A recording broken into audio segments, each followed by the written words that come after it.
On a d'un côté quelqu'un, le preneur d'otages, qui est sur un terrain très irrationnel, donc avec lequel il est difficile d'établir un dialogue.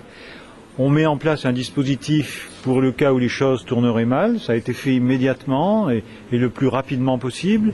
Ensuite s'engage un dialogue qui a été très difficile, avec des phases relativement calmes et d'autres beaucoup plus excitées de sa part, sans qu'on arrive à comprendre au fil de ce dialogue par épisode ce qu'il voulait exactement, à supposer qu'il le sache lui-même.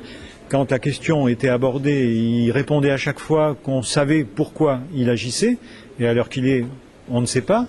Et puis, alors qu'un lien semblait être trouvé à l'occasion d'une demande de cigarette à laquelle les policiers du GIPN s'apprêtaient à répondre favorablement pour essayer justement de le rencontrer et de le raisonner autrement que par téléphone, comme ça avait été le cas jusque-là, c'est-à-dire jusque vers 11h15, eh bien il a tiré un premier coup de feu, qu'on peut considérer comme un coup de feu d'intimidation, un deuxième coup de feu, également sans mettre directement et immédiatement en danger les policiers ou l'otage, et c'est à partir du troisième coup de feu, il y en a eu 7 en tout de la part du preneur d'otages, que les policiers ont dû riposter de façon graduée, à mon avis adaptée, en fonction des éléments que j'ai à l'heure qu'il est, en tirant d'abord des balles en caoutchouc, et ce en 2 temps et à 2 reprises, et ensuite à balles réelles, quand les tirs du preneur d'otages ont menacé directement la vie des policiers ou de l'otage.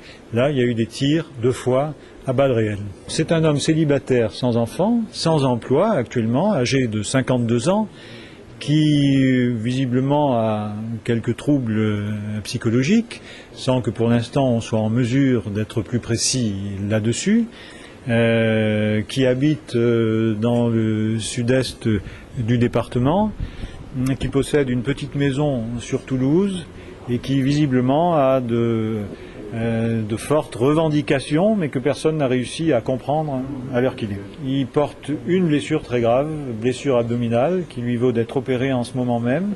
Le pronostic vital est engagé, au moins jusqu'à la fin de l'opération.